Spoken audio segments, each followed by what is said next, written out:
Okay, तो अब next हम पढ़ेंगे होमोलॉगस सीरीज़ के बारे में कि होमोलॉगस सीरीज़ एक्चुअली क्या होता है। ठीक है, अभी तक का हमने हाइड्रोकार्बन्स के बारे में पढ़ा था। ठीक है, कि ऐसे कार्बन्स जो कि हाइड्रोजन और कार्बन से मिलके बनते हैं वो होते हैं हाइड्रोकार्बन्स।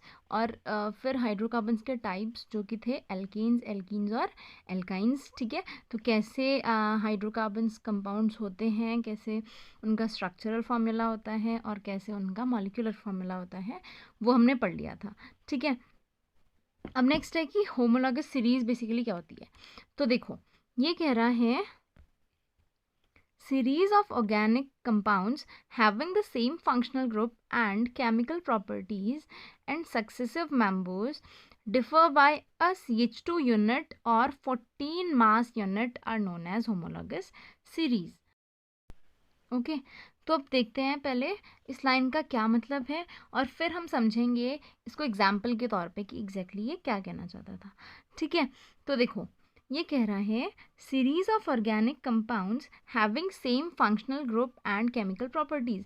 इसका क्या मतलब है, देखो, ऐसे ऑर्गेनिक कंपाउंड्स का सीरीज जिनका फंक्शनल ग्रुप क्या होता है, सेम, और केमिकल प्रॉपर्टीज भी क्या होती हैं, सेम, इन दी सक्सेसिव मेंबर्स। मतलब देखो, जैसे हमने पूरी एक सीरीज़ पढ़ी थी कि जहाँ पर एक कार्बन होगा हाइड्रोकार्बन में तो उसको हम मैथ बोलेंगे, 2 कार्बन में एथ, 3 में प्रोप, है ना। तो इस तरीके का अगर मैं पूरा एक ही सेम ग्रुप मान लूँ, जैसे मैं एल्केन्स की बात करूँ जहाँ पर केवल सिंगल बॉन्ड्स होते हैं, तो अगर मैं सिंगल बॉन्ड यानी कि एल्केन वाले जो हाइड्रोकार्बन्स हैं उनकी अगर बात करूँ तो उनकी पूरी सीरीज़ इस तरीके से बनेगी। जैसे क्योंकि एल्केन में लास्ट में एन जुड़ जाता है तो बन जाएगा सीरीज़ क्या बनेगी, देखो, एक कार्बन पे मिथेन, 2 कार्बन पे इथेन, 3 कार्बन पे प्रोपेन, 4 कार्बन पे ब्यूटेन, है ना। इस तरीके से पूरी की पूरी इनकी होमोलॉगस सीरीज़ बनेगी।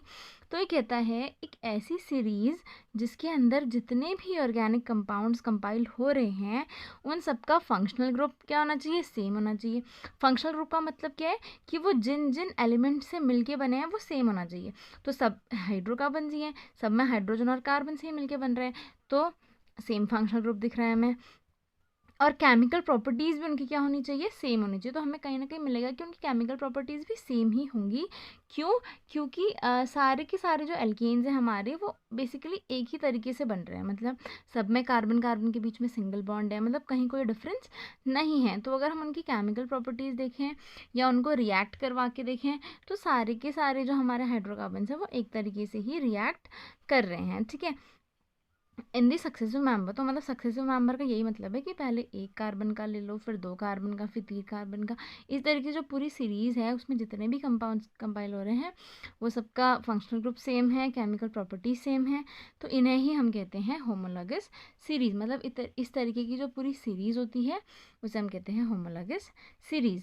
अब इसने कहा कि जो पूरी होमोलॉगस सीरीज़ होती है उसमें क्या होता है, जो सक्सेसिव मेंबर है they differ by a CH2 unit. मतलब इसको हम समझेंगे एग्जाम्पल के तौर पे कि किस तरीके से एक CH2 यूनिट से डिफर होता है। ये कह रहे हैं कि ईच सक्सेसिव मेंबर में एक एक CH2 का डिफरेंस आता है।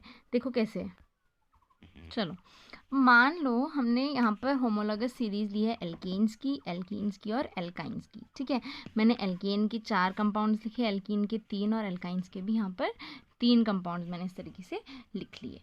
ठीक है, अब देखो एल्केन्स का मेरा सीधा सीधा मतलब है ऐसे कंपाउंड जहाँ पर कार्बन कार्बन के बीच में केवल सिंगल बॉन्ड्स होंगे और साथ में क्या होगा, सिंगल बॉन्ड्स तो होंगे और इनका जो जनरल फॉर्मूला होता है वो हमें पता है क्या होता है, CnH2n+2। तो मैंने डायरेक्टली इसी फॉर्मूला को माइंड करके डायरेक्टली इनके फॉर्मूले बना दिए। C अगर 1 है तो H होगा 4, यानी कि 2 × 1 + 2 दैट इज़ 4। ऐसे ही अगर C2 है तो H 6 हो जाएंगे, C3 है तो H 8 और C4 है तो H 10 हो जाएंगे। तो इस तरीके से हमारे एल्कीन्स का फॉर्मूला मैंने बना दिया और ये इनको नेम कर दिया। अगर एक कार्बन होता है तो मैथ आता है और एल्केन है तो एन आ जाएगा तो मिथेन, 2 कार्बन पे इथेन, 3 पे प्रोपेन और 4 पे ब्यूटेन।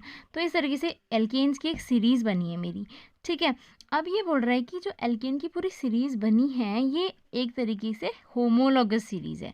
अब कैसे, देखो, क्योंकि सारे के सारे जो कंपाउंड्स दिख रहे हैं हमें इसमें, जो सक्सेसिव कंपाउंड्स हैं नीचे से ऊपर को जो कंपाउंड्स हम देख रहे हैं यहाँ पर, उन सब का बेसिक स्ट्रक्चर सेम है, सब कार्बन और हाइड्रोजन से मिलके ही बने हैं, किसी में कोई तीसरा एलिमेंट इन्वॉल्व नहीं हो रखा है, और साथ में सबकी केमिकल प्रॉपर्टीज़ भी सेम होती है, मतलब जब इनके हम रिएक्शंस देखेंगे तो बेसिकली वो भी सारे के सारे क्या होते हैं, सेम होते हैं।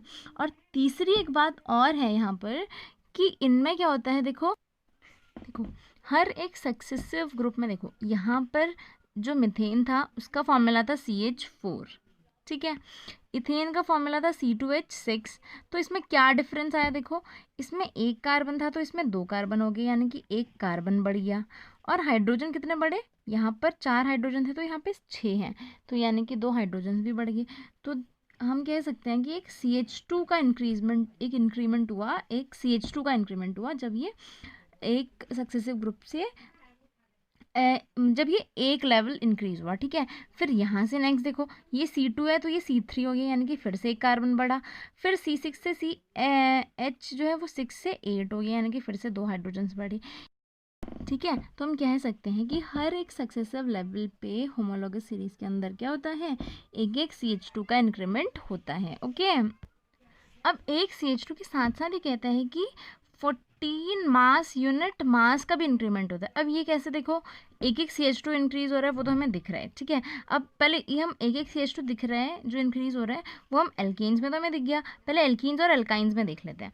तो एल्कीन्स हमें पता है कि एल्कीन में ईन ऐड हो जाएगा, और एल्कीन का जो पहला मेंबर होता है वो मेथ से स्टार्ट नहीं होता है, एच से स्टार्ट होता है, तो ये है ethene, then propene and then butene, ठीक है। और इनका जनरल फॉर्मूला होता है CnH2n, यानी कि हाइड्रोजन जो होंगे वो कार्बन के एग्जैक्टली डबल होंगे।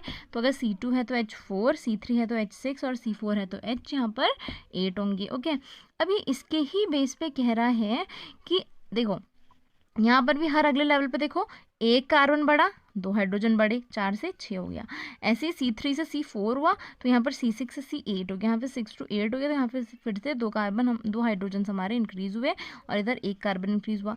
यानी कि एल्कीन्स हो या फिर एल्काइंस भी क्यों ना हो। अब एल्काइंस में देखो यहाँ पर भी इसका जो फर्स्ट कंपाउंड होता है वो होता है इथाइन, ठीक है, क्योंकि मीथेन जो है वो एल्केन का ही पहला मेंबर है, इसका भी एच से स्टार्ट होता है, इसका भी एच से, क्योंकि एटलीस्ट 2 कार्बन यहाँ पर चाहिए होते हैं जिनके बीच में डबल बॉन्ड बनेगा और जिनके बीच में ट्रिपल बॉन्ड बनेगा, जिससे कि एल्कीन्स और एल्काइंस फॉर्म होंगे, ठीक है।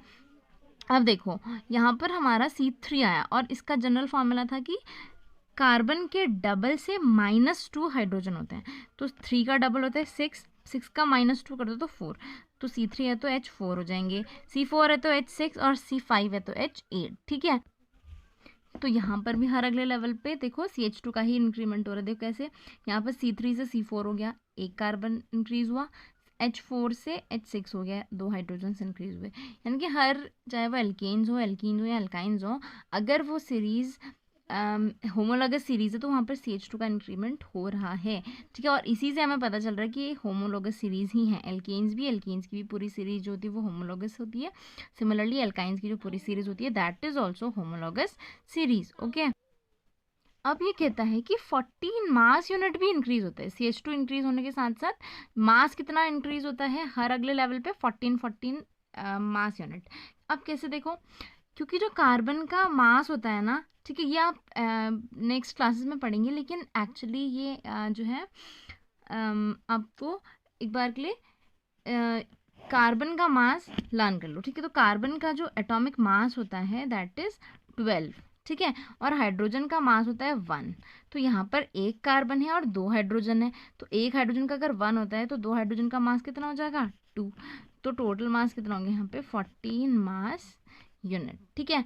तो बेसिकली यहाँ पर CH2 इंक्रीज हो रहा है हर सक्सेसिव लेवल पे, और मास कितना इंक्रीज हो रहा है 14 मास यूनिट, ठीक है। तो इस तरीके से जो है हम कह सकते हैं कि होमोलॉगस सीरीज क्या होती है ये यहाँ पर हम कर चुके हैं। और साथ में कार्बन का जो एटॉमिक मास होता है, यू मस्ट रिमेंबर दिस, कि ये होता है 12 मास यूनिट, और हाइड्रोजन का होता है 1, ठीक है। एक पर्टिकुलर हाइड्रोजन एटम का 1 होता है, यहाँ पर 2 हाइड्रोजन एटम्स है, सो आई रोट हियर 2, ओके, तो इस तरीके से जो है हम मास भी फाइंड आउट करते हैं किसी भी कंपाउंड का या फिर किसी भी एटम का। लेकिन इसके लिए जो है हमें मासेस लर्न करने पड़ेंगे। तो अभी क्योंकि इसकी ज़रूरत नहीं है, ठीक है, ये हायर क्लास में ही रिक्वायर होगा। तो अभी जो है हम इतनी चीज़ें कर लेते हैं। ओके।